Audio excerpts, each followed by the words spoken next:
Hey everybody, what's going on? I'm DJ Sixsmith. You're watching The Sit Down. Jordan Weiss hanging out with us. Brand new show, Dollface, coming to Hulu. Hi. Really nice Thanks to meet so you. much for having me. You got it. How's this wild ride been for you? I mean, going from USC to this show to doing some other things along the way, what has this all been like? Dream come true is the cliche answer that I'm gonna give. I wish I could think of something better to say, but it's I've been extremely lucky to get to work on this show. It's been the best thing that I've ever gotten to do, and it's wild ride was the right way to put it. That's really cool. So how did you build this whole thing out? Because it's like we graduate the same year. It's 5 years, less than 5 years from school, and you have your own show. So how do you make this whole thing happen? I would recommend getting struck by lightning. That's Yeah, mainly that's probably an easier thing to do. I studied screenwriting undergrad at the USC Film School, and then my first few years out of college, I was working as an assistant, first for a manager who represented other comedy writers and actors, stand-up comedians. And then after I worked for her, I moved on to working for a different comedy writer as his assistant, Greg Daniels, who created The Office and Parks and Rec. I was his assistant for a couple years. I had made a really good relationship with the manager that I worked for, and she ended up signing me after I stopped working for her based off of the sample that one day became Dollface. Yeah. And when I was working for Greg, a friend of mine who we had known each other from our assistant days, read my script, and he had since been promoted to being a producer and was working as a producer on the movie I, Tonya with Margot Robbie. And so him and his boss and Margot and the other producers from her company all sort of shared around the script on the set of I, Tonya and got excited about it, decided they wanted to work on developing it with me. And that's the beginning of that process. That's really cool. And it's also something that hits home with you because like this is your life, this is your story in a sense. It's like you're in a relationship, you kind of lose touch with your friends. It's a really easy thing to do. So what was it like unpacking that, using your own life experience for the show? I think I've been both of the girls in the show before. I've been the friend that got a little bit abandoned by someone who kind of lost themselves in a relationship, and then I've been the friend that did that exact same thing to others. Therapy, is that a good answer? This has been. Why not? No, I think it's always best when you're writing from a place of character, and it's easy to write from a place of character when you're writing on characters that are so inspired by yourself and your own life. But the most amazing part of television, because it's so collaborative, is I feel like at this point, what started off as an semi-autobiographical show has really become based on all of the actors, the other producers, the other writers that have worked on it. I think it's a relatable story. And I feel so much of our entire cast and crew in the show. So it's an interesting process to watch the final product. And, I still see pieces of my own life, but I love seeing pieces of Kat's life and Margot's life and our writing staff. It's been a really collaborative, amazing experience in that way. What was it like working with Kat? I mean, Kat Dennings is amazing. One of the best, right? She's not just the star of the show. She's an executive producer on the project. She came in day zero. She was in the room with me and Margot when we pitched it together. Wow.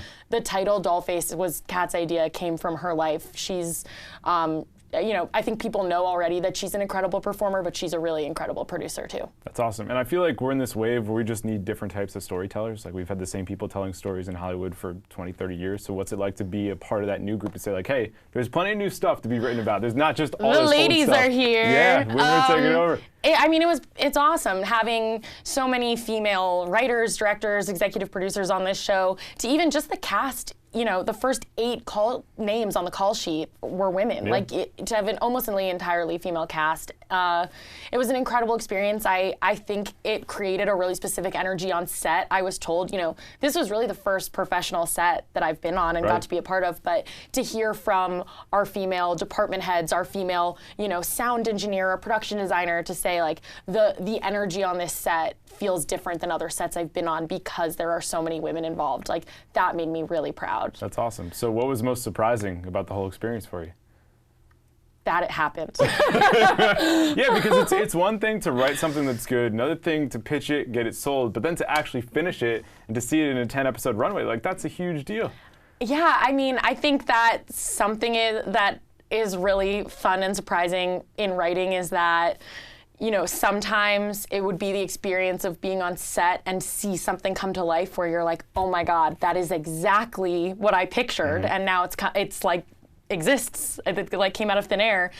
And then there are other moments where you're like, oh, this is, you know, maybe slightly different than it was in the script phase, but watching the way this actor is bringing it to life, or watching the way this production designer put this together, it's even more elevated. And again, that's why I think TV being so collaborative, just, I was lucky enough to work with a group of people, I think that made what I wrote even better in execution. That's awesome. So what are some of the big things you want people to think about when they check out the show?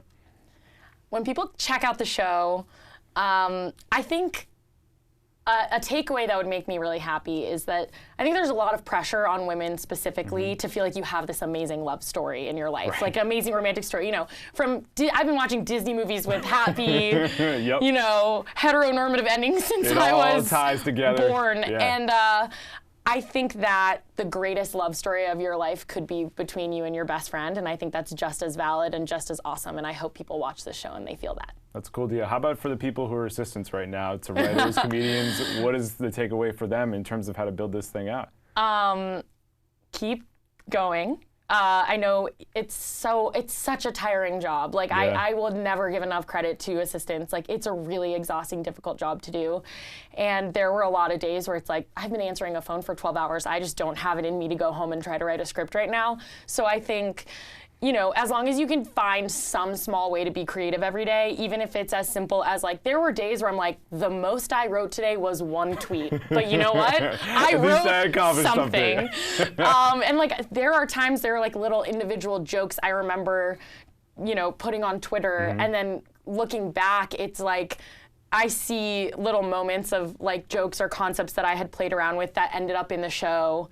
And, you know, I just think that any amount of creative energy that you can put find time to put towards is something.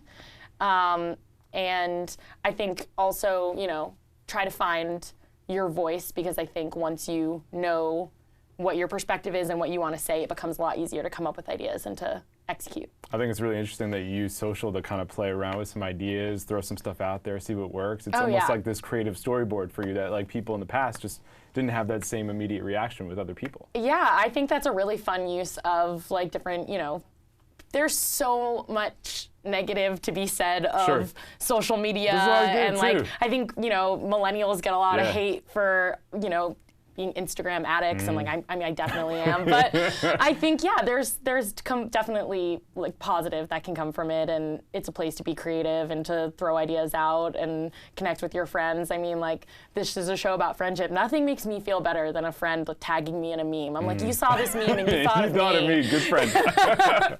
See, guys, millennials are not all bad. Tag your friends in memes, give them hugs, send them texts to make their day brighter. Jordan, thanks so much. It was so nice talking to you. Friday's a big day? Friday. All right. Binge. That's the verb of the day. Dollface on Hulu for Jordan. I'm DJ. See you next time here on The Sit Down.